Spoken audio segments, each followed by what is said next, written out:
Ever wonder how tech companies manage, thousands of servers without a whole army of people working 24/7? Well, the secret isn't more people, it's automation. And today, we're going to pull back the curtain on one of the most popular tools for the job, Ansible. Let's dive in. So, first things first, why is automation not just a nice-to-have anymore, but an absolute must-have?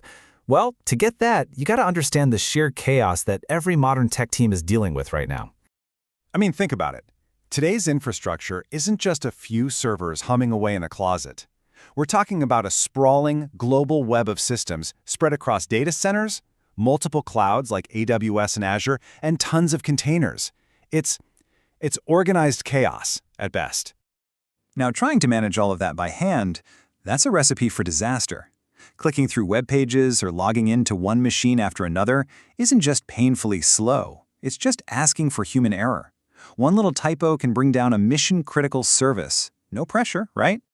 And this is the real killer. When every single new server or app needs someone to set it up manually, you've just created a massive bottleneck. You can't grow. You can't move fast. Your own infrastructure starts holding the business back. Yeah, this whole manual approach, it just doesn't work at scale. It's pretty clear there has to be a better, smarter way to do this. So what's the answer to all this complexity? And that's where Ansible steps onto the stage.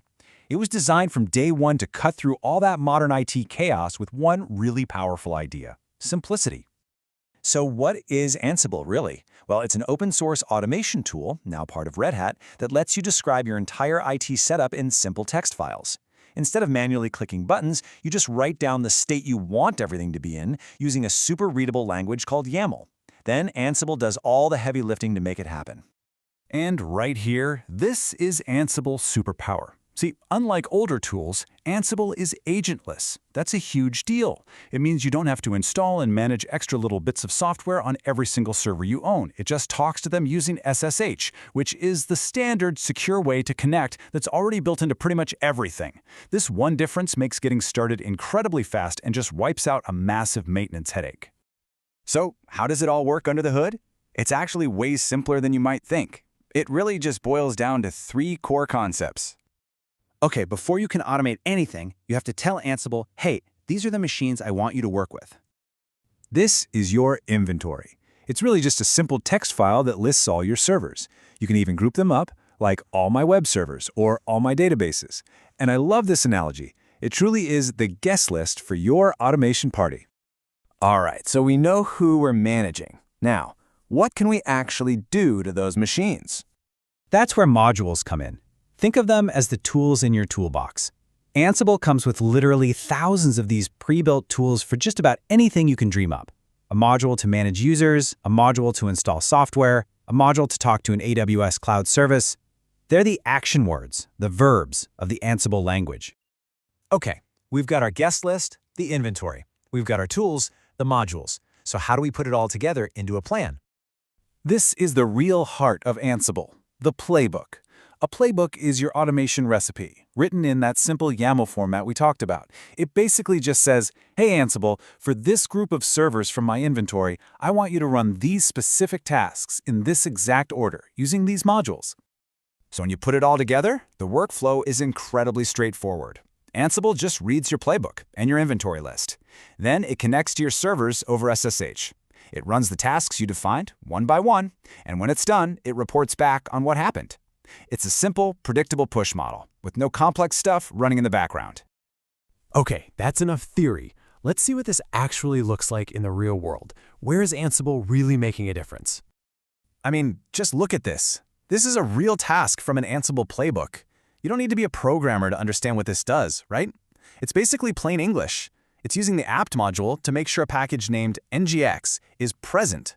And that word present is key. If ngx is already installed, Ansible just says, cool, nothing to do here, and moves on. If it's missing, Ansible installs it.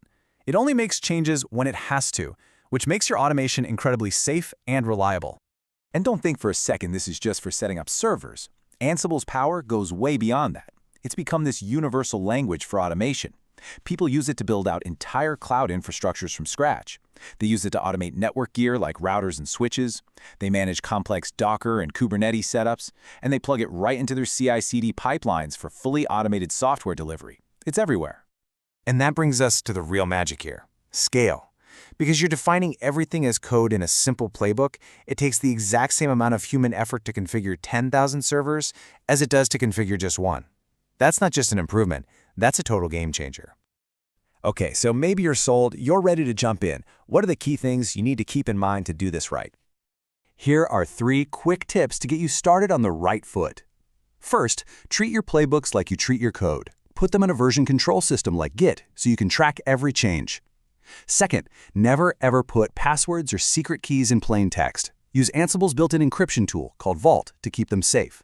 And third, as you do more, organize your work into reusable components called roles. It'll keep everything clean, manageable, and easy to share. I think this quote just nails the whole why behind Ansible.